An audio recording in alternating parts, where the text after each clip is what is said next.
행복을 향한 나의 눈이 번쩍, 지혜를 향한 나의 귀가 번쩍, 세상을 향한 나의 마음을 활짝 열리게 해준 신부님의 토요특강. 참 예수님, 토요특강 미국의 이해 24회입니다. 지금 백인들이, 유럽 사람들이, 특별히 영국 사람들이 인디언, 원래 토착민이죠. 그러니까 그야말로 네이티브 아메리칸들이죠. 토착민인 인디언을 몰살하려고 그럽니다. 자, 여러분들이 만약에 어느 집에 쳐들어갔어요. 그래갖고 그 집을 빼앗았어. 근데 방이 3개야. 방이 3개인데 방 2개를 빼앗았는데도 불구하고 방 2개를 원래 있던 사람이 살고 있어. 그러면은 내가 빼앗았다고 생각하면 방 2개에 살고 있는 사람 내보낼 것 같아? 안 내보낼 것 같아요? 폭력을 써서 내보내죠. 내가 빼앗았으니까. 백인들이 마치 그런 모양으로 인디언들을 몰살 정책을 펴니다. 영국과 스페인, 포르투갈 정복자들은 인디언 원주민들이 원래 살던 영역을 둘러싸아서 좁혀가 야금야금 갉아먹어 숨통을 막아가는 시기였습니다. 즉 원주민 대추방은 오클라호마주에 한정되었고 원주민들은 원래 살던 지역이 좁혀져서 좁쌀만한 크기로 전락합니다. 미국 원주민 보호구역을 좁히기 위해서 내세운 명분이 인디언 수렵 채집 유랑민들을 기독교 문명의 은혜를 베풀어주기 위해서 인디언들을 한 곳에 모아 정주시켜야 한다고 주장을 하죠. 버팔로 사냥으로 끝도 없는 넓은 영역을 가지고 있는 인디언들을 이제 보호구역이라는 곳으로 묶어버려요. 인디언을 한 곳으로 몰아낸 뒤 대부분 토지가 텅 비어서 유럽 개척자들이 땅을 차지하기가 쉬웠어요. 왜냐하면은 유럽 사람들도 어마어마하게 넓은 땅에 많은 숫자가 와서 있는 게 아니라 조그만 인디언하고 거의 비슷한 숫자나 때로는 인디언이 많은 숫자. 처음에는 자, 요즘 긴 얘기 또 한번 할게요. 1347년, 1353년 흑사병이 돌죠. 유럽 인구의 3분의 1이 몰살 당합니다. 그런데 이걸 회복하는데 걸리는 시간이 200년 넘어서, 그러니까 1500년, 1600년대 들어서서 겨우 1300년대 인구를 회복했다고 그러는 거예요. 근데 1492년에 콜럼버스가 대륙을 발견하고 1500년, 100년 동안은 식민지 개척을 못합니다. 왜냐하면 유럽의 사람들도 별로 없는데 어디다가 내보내요. 아주 극소수의 유럽 사람들이, 영국 사람들, 프랑스 사람들, 네덜란드 사람들이, 또 스페인, 포르투갈에서 극소수의 사람들이 와서 보니까 인디언이 너무 많은 거예요. 그러니까 거기서 살아나려고 그러니까 인디언들을 몰살해야 돼. 없애버려야지 자기네들이 땅을 차지할 수 있잖아요. 물론 전염병으로 95%가 죽죠. 그 얘기도 나중에 몇 번에 걸쳐서 말씀드렸지만은 전염병 돌기 전에도 계속 인디언들을 죽입니다. 아프리카 흑인 노예를 끌고 오더니 이제는 아메리카 원주민을 서부로 몰아냅니다. 끝도 없는 착취와 침략을 일삼는 미국 대륙 개척 역사입니다. 서부 역사라는 것은 백인들이 캘리포니아 금강을 캐러 가는 역사이기도 하지만은 그 금강을 캐러 가는데 원주민들이 살고 있단 말이에요. 그러니까 그 원주민들을 계속 죽이는 일을 저지릅니다. 백인 정착민과 광부들이 서부로 이동하면서 그곳에 거주하던 원주민들 간 충돌이 커지면서 인디언 전쟁, 처음 제가 말씀드렸죠. 필립 왕의 전쟁 얘기를 드렸죠. 인디언 전쟁이 이제 시작되는 거예요. 그 전쟁은 1890년대까지 치열했고 20세까지 지속되었어요. 그러니까 인디언들은 그 1600년서부터 인디언들하고 전쟁을 하기 시작해갖고 거의 1900년대까지 인디언하고 전쟁이 일어났죠. 그래서 제레미야라는 마지막 이제 인디언 이제 전쟁을 하는 마지막 제레미야, 그 이제 마지막 인디언이라고 표현을 많이 하죠. 미국은 이 과정에서 원주민 부족들로부터 여러 조약과 영토 이양을 받아내었고 서부의 미 원주민 보호구역을 만듭니다. 인디안 레저베이션이라고 만드는데 우리도 나바오 보호구역도 갔다 와봤어요. 우리 김 팀장도 생각날 거야. 그 서부로 갔을 때 나바오 보호구역에 들어가고 그들은 이제 관광업으로 먹고 사는 거를 눈으로 봤을 거예요. 미 원주민들에게 유럽식 농업을 권장하였지만 사냥하고 옥수수 키웠던 농민들인데 어디로 몰아내냐면 주로 사막 지역 보호구역에 몰아내요. 그러니까 농사도 질 수 없는 거예요. 지금도 백인들은 인디언들한테 몹쓸 짓을 하고 있는 거죠. 1924년 의회는 원주민들에게 시민권을 부여합니다. 그러니까 몇 년 만에 시민권을 부여하는 거예요. 거의 300년, 400년 만에 시민권을 부여하죠. 그러나 시민권을 그러니까 1783년에 독립을 해요. 독립을 하고 하나의 국가로 있었지만은 인디언들한테는 국민으로 인정하지 않았던 거죠. 그리고 1761년부터 63년까지는 남북 전쟁을 하죠. 그때도 인디언들은 시민권을 부여하지 않습니다. 흑인 노예 해방을 했음에도 불구하고 인디언들한테는 시민권을 부여하지 않았던 것이죠. 유럽 백인의 만행을 보면 신대륙 발견 당시 800만이었던 원주민 타이노족에게 16세기 말 10만 명으로 인구가 감소합니다. 800만 명인데 10만 명으로 줄어들어요. 이 과정에서 스페인 사람들은 한 칼에 원주민 사람을 두 쪽을 내버리거나 머리를 자르거나 내장을 꺼낼 수 있느냐를 두고 서로 내기를 걸었어. 너 한 칼에 저 사람 반으로 자를 수 있느냐? 아니면 머리를 한 칼에 할 수 있느냐? 내장을 너가 꺼내낼 수 있느냐? 내기를 걸었어요. 젖먹이 아기의 발을 잡아 엄마 품에 떼어내서 머리를 바위로 내동댕이 쳐 머리를 깨트리고 엄마와 함께 칼로 찔러 꼬챙이로 꿰기도 했어요. 이게 아주 그런 글들이 많이 남아 있어요. 1675년 영국 제임스 1세는 대영 제국 군대를 보내 식민 작업에 들어갑니다. 이때 이제 인구가 어느 정도 회복이 돼. 유럽이 이제 인구가 회복이 됩니다. 그러니까 이제 군대를 보내기 시작하는 거죠. 그때부터 동부 끝자락에 있던 원주민들이 매사추세츠에 있던 원주민들이 중부로 강제로 이동하게 되고 이때 영국에 대해 일어난 인디언 전쟁이 있는데 그게 바로 필립 왕 전쟁이에요. 제가 몇 번 말씀드렸죠. 인디언과 백인과 최초의 전쟁입니다. 필립 왕은 백인들에게 불리는 원주민 추장 이름인데 산채로 나중에 결국은 전쟁에서 사지가 찢겨지고 이 전투로 원주민 연맹은 6,000명이 사망을 합니다. 죽지 않는 이들은 버뮤다 노예로 팔려갑니다. 버뮤다는 서인도 제도에 있는 섬입니다. 참 이 인디언들이 아주 비참한 삶을 살 수밖에 없어요. 아메리카 드림에 대한 얘기 좀 하겠습니다. 미국은 땅만 넓고 인구가 없던 게 문제였습니다. 그래서 그 유명한 아메리카 드림이라는 국가 마케팅을 시행하고 전 세계에 알리죠. 자, 제가 미국을 안 가본 데가 없는데 지금도 사실은 3억 5천 명이 산다고 그러는데 대도시 빼고는 거의 지금도 나대지. 그러니까 그냥 사람이 살지 않는 땅들이 너무너무 많죠. 지금도 그렇습니다. 유럽은 전쟁터나 다름없었고 빈부격차와 종교 탄압에 인종차별까지 극도로 심화된 상황이 유럽이었죠. 귀족들이 누리고 살았던 공작, 백작 이런 사람들이 아주 호의호식을 하고 영주민의 농민들은 거의 농사의 노예로 살았던 거죠. 미국 대륙은 유럽인들에게 굉장한 매력으로 다가옵니다.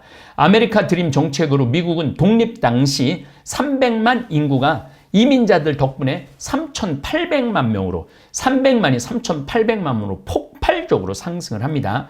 아메리카 드림 이면에는 중부로 강제 추방되었던 아메리카 원주민들의 비극이 있었어요. 왜냐하면 유럽 사람들을 맨 먼저 동부 13개 주로 정착을 하다가 이제 인디언들을 쫓아내 에팔레치아 산맥 건너로 쫓아내고 그 다음에 미시시피강 건너로 쫓아내고 그 다음에 마지막으로는 샌프란시스코까지 쫓아내는 일을 벌이죠. 1830년 미국 7대 대통령 앤드류 잭슨 눈물의 길이라고 유명한 거 여러분 꼭 이거 아셔야 됩니다. 눈물의 길 주도하에 인디언 이주법을 규정하고 강제 집행을 시작합니다. 미국은 원주민들을 모두 미시시피강 서쪽으로 이주시킬 계획이었고 그곳에서 삶을 보장해 주겠다고 약속을 합니다. 그들은 협정과 동시에 학살을 시작합니다. 미국은 체로키 인디언 15,000명을 2,000km나 떨어진 오클라마 호주의 인디언 보호구역으로 강제 이동시키는데 기병대에 쫓겨 4,000명이 이동 중에 겨울추위와 굶주림, 질병으로 죽게 됩니다. 이게 그 유명한 원주민들의 눈물의 길입니다. 흔히 교회 성가로 제가 한번 불러드린 적 있죠. 이거는 사실 흑인 노예를 너무나 괴롭힘, 너무나 비참하게 한 그 선장이 회개하고 성공의 사제가 되면서 반성하는 의미에서 Amazing Grace라는 노래를 했는데 이게 인디언들의 노래가 됩니다. 눈물의 길에서 죽은 자의 명목을 비는 체로키족의 피 맺힌 기도의 노래가 됩니다. 샌드 크리크 학살 사건을 좀 보겠습니다. 샌드 크리크, 이 크리크라는 것은 개울이라는 게 개울, 냇가, 시냇물이라는 뜻이에요. 그러니까 모래 강의 학살 사건입니다. 샌드 크리크 학살은 1864년. 이게 먼 때가 아니에요. 지금 우리가 1500년, 1600년, 1700년, 1800년을 왔다 갔다 해서 여러분들이 좀 혼란스러울 수 있지만은 1864년 11월 29일 콜로라도는 이제 서부로 많이 보낸 거예요.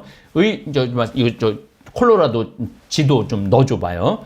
그럼 쉽게 이해를 할 거예요. 지금도 콜로라도 가면은 원주민들이 사는 모습을 볼 수 있습니다.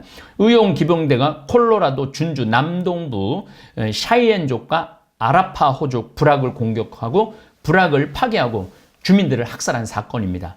원주민들은 비무장 민간인을 포함해서 70에서 163명이 사망을 했고 그중 3분의 2는 여성과 아동이었어요. 남자들이 사냥하러 나갔을 때 학살을 했던 거죠. 학살이 있었던 장소는 샌드크리크 학살 국립사적지로 지정되어 있고 국립공원 관리청으로 관리하고 있죠. 수정주의 서부구 솔저 블루라는 이 영화가 학살 사건을 영화한 것입니다. 당시 미국은 원주민들과 신사협정을 맺고 있는데 영국이 뭐 신사의 나라? 나는 그렇게 생각하지 않아요. 깡패의 나라죠. 영국도 그렇고 프랑스도 그렇고 다 깡패의 나라고 도둑의 나라죠. 뭐 미국이 세계 제1시민? 저는 그렇게 생각하지 않습니다. 제1시민이지 않아요. 미국은 백인들을 위한 나라인 거죠. 세계 제1 국가는 나는 대한민국이라고 생각해요. 그리고 지금 경제력도 10위 안에 들어갔고 5,000명 이상으로 보면 G7에 들어갔고 다른 나라 한 번도 침략한 적 없이 우리 스스로 일어나고 물건 배 만들어 팔고 텔레비 만들어 팔고 냉장고 밥솥 만들어 팔고 인터넷 컴퓨터 만들어 팔고 이렇게 반도체 만들어 팔아갖고 스스로 일어난 민족이 우리 민족입니다. 그러니까 이 강의를 들으시는 분들 미국 부러워할 거 하나 없어요. 미국 기병대 대장 존 치핑턴 대령은 알을 그대로 두면 이가 되는 법이라며 이를 무시하고 법규를 무시하고 몰살시킵니다. 그는 인디언의 머리 가죽을 모을 계획이라고 떠들고 다니며 무차별 사륙을 합니다. 원주민 부녀자들이 나는 여자다. 그래서 알몸을 드러내요. 난 여자니까 여자를 보호해달라, 살려달라 애걸했으나 모조리 쏴 죽이고 죽은 사람 모두 머리 가죽을 벗겼고 한 임신부는 배가 갈라져 있었고 태아가 옆구리에 놓여 있었다고 합니다. 안전보장 서약을 믿었던 원주민 추장의 시체는 성기가 잘려나간 한 미국의 담배 쌈지를 만드는데 사용했다고 그래요. 그러니까 얼마나 잔인한 짓을 저질렀는지 알 수 있죠. 운디 드니 학살 사건 20세기 직전 1890년 얘기예요. 12월 미국인들에게 운디 드니 대학살 사건이 일어납니다. 이거 제로니모라는 영화를 보면은 그 춤추는 태양에 춤추는 모습이 나와요. 그냥 쏴죽이죠. 바로 영화에서. 원주민들이 상처 입은 무릎이라는 뜻인 운디 드니라는 성지에서 영혼의 춤이라는 의식을 거행하는 게 자신들에 대한 불복종으로 해석해 금지시킵니다. 그러나 원주민들은 이를 따르지 않고 이에 백인들은 1시간 동안 총을 난사해 그곳에 있었던 원주민 300명 이상을 사륙을 합니다. 그러니까 반항할 수 없었던, 저항할 수 없던 사람들을 사륙을 한 거죠. 단순히 불복종이 아닌 미국 건국의 아버지들이 비옥한 땅과 풍부한 금을 차지하기 위해서 원주민들을 잔인하게 박멸한 이 사건 역시 평소와 같이 여자와 아이들도 총을 난사해 죽였고 아니나 다를까 백인 군사령관은 무죄로 풀려납니다. 이게 참 유명한 재판이죠. 이 사건 이후 살아남은 인디언들은 모두 인디언 보호구역, 그러니까 1890년, 1900년 그때 들어서 인디언 보호구역이라는 곳으로 다 가는데, 인디언 보호구역이 다 사막과 불모지로 이루어진 강제 수용지대로 이송되었고, 그것도 모자라 1970년대 불과 50년 전에 인디언 가입 여성의 40%를 대상으로 강제 불임 프로그램을 시행하여 토착민을 말살하고자 합니다. 지금도 나바오 그 인디언 보호구역을 가보면 지금도 그 인디언들은 어떻게 사냐? 우리 지금 컨테이너 있죠? 컨테이너 같은 데다가 집을 짓고 살아요. 그리고 그냥 가난한 게 그냥 차 타고 가도 뚝뚝뚝뚝 떨어져요. 백인이 산 데하고 인디언 보호구역에서 산 거 얼마나 가난한지 몰라요. 토착민의 사회문화적 일체성을 파괴하기 위해 인디언 아기들을 비인디언 가정에 입양시켜 인디언 혈통이 밝혀지지 못하도록 했고, 어린이들을 자기 집에서 수백 마일 떨어진 기숙학교로 강제로 보내서 10년 넘게 기숙사에서 살게 하면서 인디언 말이나 종교의식을 금지시켜 정체성을 찾지 못하도록 했죠. 전염병, 이 백인들이 자기네들이 전염병을 장티푸스, 천연두 뭐 이런 거, 홍역, 수두, 성홍열, 폐렴 같은 전염병들이 백인들은 이미 이제 그 항체가 있었어요. 그런데 수만 년 동안 청정 지역으로 있었던 아메리카에서 유럽인들이 가져온 전염병은 치명적인 결과를 낳는 거죠. 전염병에 대한 면역체계가 없는 원주민들은 거의 목숨을 잃어요. 중남미 인디언 90% 이상이 전염병으로 아주 인디언 족속이 말살되는 비운을 맞이하죠. 심지어 백인들은 일부러 천연두 균이 묻은 담요를 주민들에게 주어 대량 살상을 자행을 합니다. 이게 그냥 말이 안 되는 일을 하죠. 지금 코로나19 인도가 막 수도 없이 지금 죽어나가고 있죠.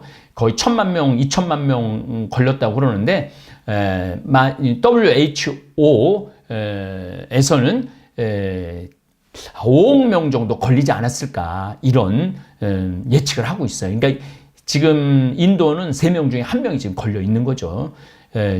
아메리카 인디언 90% 몰살당했다는 것하고 지금 코로나19 인도 덮치는 거하고 거의 비슷하지 않을까, 이런 생각을 합니다.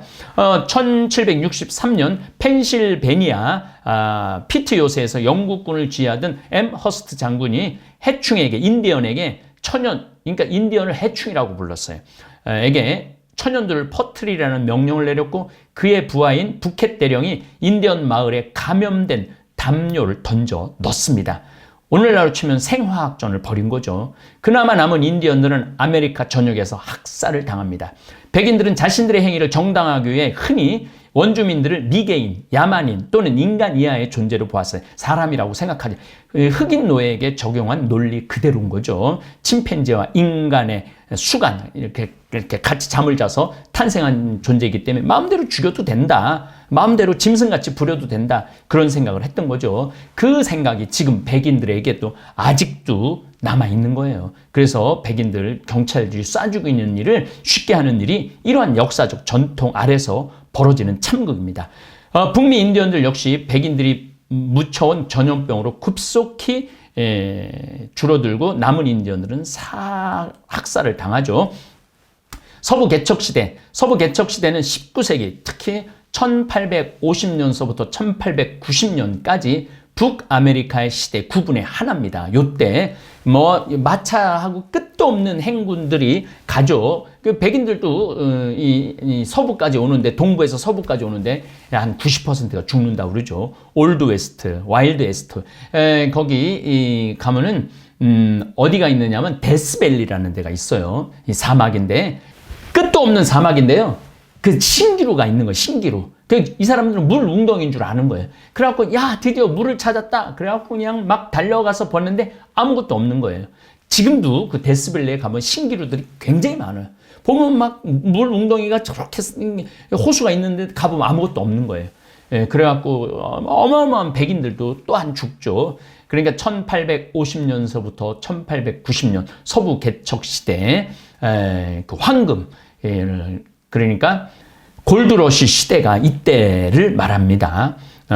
어쨌거나 이 시대 구분과 함께 이 시대 프론티어 맨 앞장서서 개척하는 프론티어들 스트립 노스다코타에서 텍사스까지 남북에 걸쳐 6개주의 역사, 전설, 신앙 등 문화적인 의미를 포괄하는 용어이기도 합니다. 이거 나중에 제가 이제 미국에 대한 이후에 독립전쟁, 남북 노예 해방전쟁, 그 다음에 서부 개척시대, 골드러시 시대를 제가 여러분들한테 이야기할 겁니다. 1848년 캘리포니아에서 금광이 발견되면서 골드러시 시대가 개척을 뒷받침해주죠. 또 1869년에는 미국 최초 대륙 횡단철도가 개통이 됩니다. 그러면서 여러분들한테 보여준 미시시피강의 그 활용도가 없어지죠. 한편 원주민인 네이티브 아메리칸에게는 갑자기 온 침략자들에게 자신들의 땅을 강탈당하는 데다 사륙된 시기이기도 합니다. 그렇게 멀지 않아요. 총잡이와 카우보이, 무법자 등이 시대의 특징으로 소설이나 영화 서부극의 단골 메뉴로 여러분들 많이 봤을 거예요. 서부극 뭐 휘바람 불고 뭐 이렇게 하는데 그 이면에는 다 인디언을 강제로 학살을 했던 것이죠.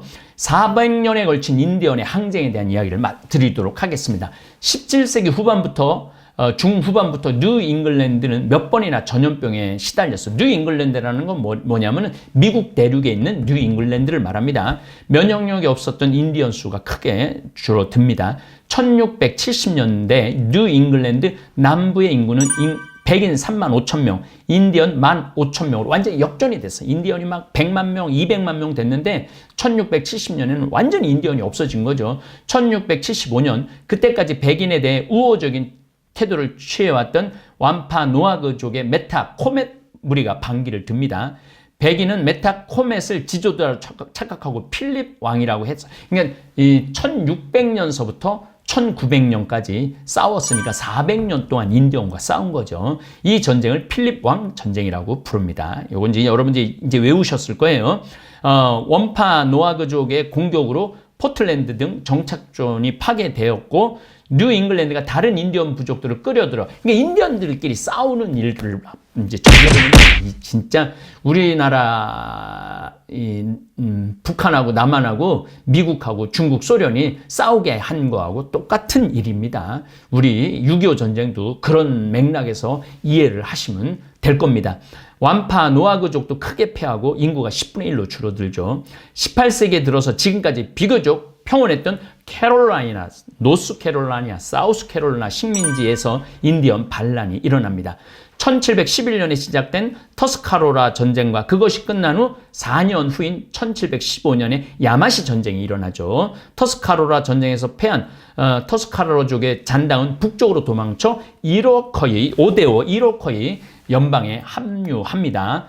마찬가지로 야마시 전쟁에서 패한 크리크족도 남쪽으로 도망가서 일부는 스페인령 프롤라리다에 들어갔고 일부는 세미놀족에 들어가 그 저항은 19세기 중반 1850년대까지 심지어는 1890년대까지 그러니까 1670년부터 물론 그 이전도 계속 착취를 당했지만 400년에 걸쳐서 인디언과 백인들은 전쟁을 했고 이제는 완전히 보호구역으로 다 몰아넣었죠. 참 이런 역사를 보면은 지금 백인들이 고개 뻣뻣하게 세우고 트럼프가 인디언 보호구역에 자기 재임 기간 동안 예산안을 깎고 정말 뻔뻔한 백인이 아닐 수 없습니다. 이런 역사적인 거를 훑어보면은 가장 우수하고 가장 평화를 사랑하는 민족은 한민족인 것 같아요. 빨리 남북이 통일이 돼갖고 더욱더 한민족의 우월함 또 이 한민족의 평화가 온 세상에 저는 전해줬으면 좋겠어요. 제가 지금 잠비아에서 지금 하고 있는 카사리아 1000만평 사업도 한민족이 평화를 사랑하는 민족의 저는 평화를 사랑하는 민족의 일부분의 나의 역할이라고 생각을 하고 열심히 이런 역사를 보면서 나는 그 땅 안에 지금 한 1500명 정도가 살고 있거든요. 우리가 받은 카사리아 땅 안에 절대 내쫓지 않을 거예요. 절대 내쫓지 않고 그들을 위한 아주 아름다운 마을. 지금은 거의 흙집 막 구멍 뻥뻥 뚫린 나무가지 풀가지로 엮어서 집을 줘놓는데 저는 제대로 된 벽돌집에 방 3개, 그 다음에 목욕탕, 화장실 있는 집을 지어주는 게 제 꿈입니다. 그래서 백인들이 이 아메리카에 들어가고 저질렀던 그러한 아주 추악한 만행이 제가 잠비아에 가갖고 정반대의 그리스도의 사랑을 전하고 싶은 것이 제 소원이고, 지금 또 어느 정도 그런 것들이 지금 시작이 되고 있죠. 정말 기적의 모습이. 이런 공부를 하면 할수록 내가 아프리카에 가갖고 어떻게 그들을 정말 예수 그리스도의 사랑으로 그들을 사랑해야 되는지 많이 묵상하게 됩니다. 다음 시간에는 이제 인디언을 끝낼 건데 끝낼 수 있을런지 모르겠어요. 네. 시애틀 주장 편지까지 읽어야 되는데 하여튼 읽을 수 있었으면 좋겠어요. 예, 다음 시간에 또 뵙도록 하겠습니다. 예, 감사합니다.